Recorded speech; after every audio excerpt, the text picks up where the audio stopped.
Hi everybody. Are you also struggling to find time for self study? हमको self study की importance तो पता है. वी अंडरस्टैंड कि जब तक हम सेल्फ स्टडी नहीं करेंगे तब तक हमारे जितने भी कॉन्सेप्ट क्लास में क्लियर हुए हैं उन सबको रिवाइज करना इम्पॉसिबल हो जाएगा.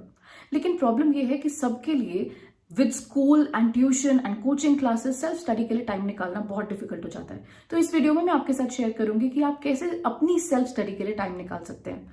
पॉइंट नंबर 1, सबसे पहले ये कि अगर आप सुबह को जल्दी उठना शुरू कर दें, मुझे पता है ये बहुत मुश्किल होता है, लेकिन अगर आप इसको हैबिट बना लेंगे and if you start waking up early around 5 और 5:30 AM, तो आपको सुबह के at least 2 hours of quite environment आपको अपनी सेल्फ स्टडी के लिए मिल जाएंगे. सुबह के टाइम पे क्या होता है कि घर में पूरी तरह से शांति होती है, या even if you are in hostel everybody is quiet, everything is quiet, और उस टाइम पे आपका कॉन्सेंट्रेशन बहुत अच्छा बन सकता है. आपको उस टाइम पे बहुत कम डिस्ट्रैक्शंस मिलते हैं. सो फर्स्ट थिंग, अगर आप सुबह जल्दी उठ जाते हैं तो आप अपनी सेल्फ स्टडी को मैक्सिमाइज कर सकते हैं. लेकिन याद रहे, आपको सुबह उठ के क्या पढ़ना है वो आपको पिछली रात को डिसाइड होना चाहिए. ऐसा नहीं कि सुबह उठ के आप डिसाइड करने में आधा घंटा लगा दें कि मुझे आखिर पढ़ना क्या है. Point number 2, stop wasting time, जिसको हम बोलते हैं आइडल टॉक. अब हम सबको पता है कि आइडल टॉक, जबरदस्ती की बातें करने में दोस्तों के साथ मजा तो बहुत आता है, लेकिन वो बहुत ही डिस्ट्रक्टिव होता है. Not just for your time but also for your mind. आपका माइंड जो होता है वो इतनी चीजों में वॉन्डर करने लगता है कि आप जब एक्चुअली पढ़ने बैठते हैं तो आप वही बातों को याद कर रहे होते हैं जो आपके दोस्तों ने आपको बताई थी. इसलिए instead of idle talk, random बेकार की बातें करने से बेटर है कि जब भी आप अपने दोस्तों के साथ बैठें तो डाउट सॉल्विंग करें. कुछ ऐसे क्वेश्चंस डिस्कस करें जो आप सॉल्व नहीं कर पा रहे. उससे क्या होगा, 2 फायदे होंगे. पहली चीज ये कि आपका डाउट सॉल्व हो जाएगा, और दूसरी चीज ये कि वो आपको लंबे टाइम तक याद रहेगा. क्योंकि जब कोई चीज हम खुद से नहीं समझ पाते, कोई दूसरा हमको समझाता है, तो वो पॉइंट्स हमको ज्यादा टाइम तक याद रहते हैं.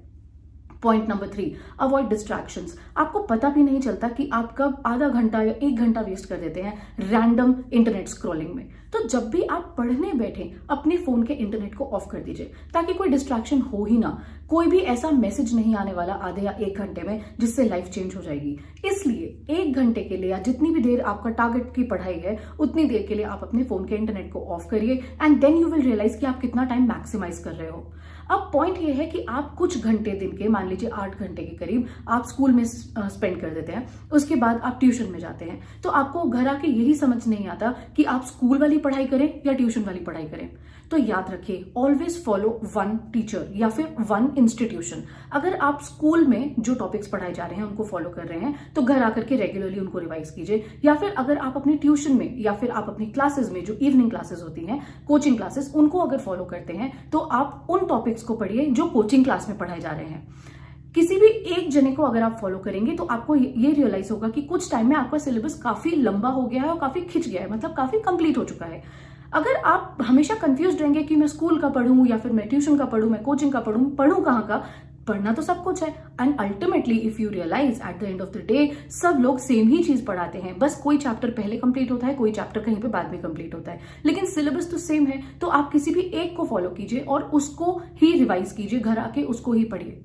नेक्स्ट पॉइंट, आपको टाइम बेस्ड टाइम टेबल के से ज्यादा बेटर होगा कि आप work based time table set करें. अगर आपका दिन का टाइम टेबल सेट है, टाइम टेबल अगेन आई से, जो मैं अपने पिछली वीडियो में भी बताया था कि टाइम टेबल का मतलब ये नहीं कि इतने बजे से इतने बजे तक ये पढ़ना है. टाइम टेबल का मतलब टारगेट बेस्ड स्टडी. अगर आप टारगेट बना करके स्टडी कर रहे हो, आपको पता है आपको कौन सा टॉपिक करना है, तो उसके लिए टाइम निकालना इजी होता है, आपकी सेल्फ स्टडी मैक्सिमाइज होती है. एटलीस्ट आप रात में जब सोने जाते हो तो आपको ये तो फील होता है ना कि मैंने ये चीज आज खत्म कर ली. तो इसलिए हमको क्या करना है कि 2 घंटे मॉर्निंग के और 2 घंटे इवनिंग के जरूर निकालने हैं. और इसके लिए हमें क्या करना पड़ेगा, हमें पता होना चाहिए कि हम पढ़ाई कर रहे हैं अपने टारगेट के हिसाब से. देखिए, ये पॉइंट अंडरस्टूड है कि टाइम को आप कंट्रोल नहीं कर सकते, टाइम अपने स्पीड से जाएगा, लेकिन क्या कंट्रोल कर सकते हैं कि आप उस टाइम में क्या करें, यानी आप वर्क पे फोकस कीजिए इंस्टेड ऑफ टाइम पे फोकस करना. तो इसलिए instead of time, when you decide कि मुझे ये पढ़ना है इतनी देर में, तो आपका सिलेबस ज्यादा अच्छा कंप्लीट होगा और आपकी सेल्फ स्टडी जो है वो मैक्सिमम बेनिफिट्स लाएगी. Next and a very important point, short notes बनाइए. शॉर्ट नोट्स बनाना बहुत इंपॉर्टेंट होता है, क्योंकि लास्ट में आप पूरी की पूरी कॉपी तो नहीं रिवाइज करने वाले या पूरी बुक तो नहीं रिवाइज करने वाले. जब भी आप शॉर्ट नोट्स बनाते हैं, एक तो ये कि आपका टॉपिक जो है कंसाइज होकर आपके दिमाग में फिट हो जाता है, दूसरा उसको रिवाइज करना इजी होता है। नेक्स्ट पॉइंट, आपका जो ट्रैवल टाइम है, अगर in case you are travelling to your coaching और in case you are travelling to your school, अगर ये डिस्टेंस लंबा है और अगर आपके पास टाइम है, इस टाइम को मैक्सिमाइज कीजिए। जो शॉर्ट नोट्स आपने बनाए थे, या फिर अगर मैं बायोलॉजी की बात करूं तो आपके पास जो डायग्राम्स हैं उनको तो आप रास्ते में रिवाइज कर ही सकते हैं। I mean it is not such a big deal after all. तो उसको रिवाइज कीजिए। Whatever you are studying, जो भी आपका टेस्ट होने वाला है या फिर जो भी आप का कोचिंग में या स्कूल में, उसको ट्रैवलिंग टाइम को यूटिलाइज करके आप उसको यूटिलाइज कीजिए और उसको रिवाइज कीजिए। Next point, sleeping time is very very necessary. आप ये सोचें कि मैं रात को 2 बजे सो करके सुबह 5 बजे उठ जाऊं क्योंकि मैम ने बोला है कि सुबह भी 2 घंटे पढ़ना है, शाम को भी 2 घंटे पढ़ना है। नहीं, ऐसे नहीं होगा। ऐसे इसलिए नहीं होगा क्योंकि अगर आपका ब्रेन वेल रेस्टेड नहीं है तो वो कुछ याद नहीं रख पाएगा। और दूसरी चीज एक ये और कि अगर आप बहुत बड़ा टारगेट सेट कर लेते हैं, जो पॉइंट्स आपके कवर ही नहीं हो पाएंगे एक दिन में, उनको एनीवे आपका ब्रेन याद नहीं रख पाएगा। फिर आप कितनी भी बार उसको रिवाइज करते जाइए, कितनी भी बार उसको आप पढ़ते जाइए, लेकिन उसका कोई खास फायदा नहीं होगा, because your brain will not be able to remember it. तो आपको करना क्या है कि छोटा पढ़ना है, लेकिन ज्यादा अच्छे से पढ़ना है, ज्यादा कॉन्सेंट्रेशन से पढ़ना है। Next point, numericals. अब न्यूमेरिकल्स प्रैक्टिस करना जो है वो बच्चे अक्सर कल के लिए छोड़ देते हैं। इसको हम बोलते हैं प्रोक्रेस्टिनेशन। तो प्रोक्रेस्टिनेशन का प्रॉब्लम है कि अरे इसको हम कल करेंगे। जो भी आपको लगता है कि आप कल पे छोड़ रहे हो, उसको तो सबसे पहले आज ही करो। तभी आपका जो सेल्फ स्टडी का टाइम है, यानी कि जो मैं कह रही हूँ कि आप सुबह जल्दी उठिए और आप शाम को क्लासेस वगैरह आपकी खत्म हो जाए, आप खाना खा लीजिए, उसके बाद थोड़ी देर बैठ जाइए। न्यूमेरिकल्स आप जरूर उसी दिन कीजिए, स्पेशली उस टॉपिक के जो टॉपिक आपको कोचिंग में जो भी आप फॉलो कर रहे हैं या फिर स्कूल में आपको पढ़ाए गए। क्योंकि न्यूमेरिकल्स जब तक आप प्रैक्टिस नहीं करेंगे तब तक वो बर्डन बनते चले जाएंगे। And I am sure you do not like burdens. आपको अच्छा नहीं लगता कि बहुत सारा बैकलॉग प्रिपेयर हो जाए। तो क्या करना चाहिए कि जो भी टॉपिक पढ़ाया जा रहा है उसके आकर के न्यूमेरिकल सेम टाइम पे सॉल्व कीजिए, नहीं तो वो हमेशा के लिए बाद में ही हो जाएंगे। कल भी आप सोचेंगे कि बाद में करूंगा, संडे को भी आप सोचेंगे कि बाद में करूंगा, और दोबारा से वो संडे का भी नहीं आता। So there are certain points, ये जो मैंने आपके साथ डिस्कस किए हैं, इससे आप अपना सेल्फ स्टडी का टाइम मैक्सिमाइज कर सकते हैं। सेल्फ स्टडी सबसे ज्यादा जरूरी है। सेल्फ स्टडी में आपको क्या क्या चीजें करनी है वो मैं बता देती हूँ। आपको शॉर्ट नोट्स बना करके उनको रेगुलरली रिवाइज करना है, जो थ्योरेटिकल सब्जेक्ट्स हैं स्पेशली उसके लिए। उसके बाद आपको न्यूमेरिकल्स प्रैक्टिस करने हैं, क्योंकि न्यूमेरिकल सबसे ज्यादा हम कल पे डाल देते हैं। उसके बाद आपको इंपॉर्टेंस देनी है, किस चीज को इंपॉर्टेंस देनी है कि आप कौन सा टॉपिक फॉलो कर रहे हैं। एक और चीज यहाँ पे ये होता है बच्चों का अक्सर कि कल तो लेकिन उस टॉपिक का टेस्ट है, तो वो टॉपिक तो मैंने पढ़ा ही नहीं। Please take the test, do not leave the test. देखिए, एक चीज कहते हैं जिसको कि स्मार्टली प्रिपेयर करो, हार्ड वर्क नहीं। मतलब हार्ड वर्क तो ऑफकोर्स इंपॉर्टेंट है, but smart work is more important than hard work.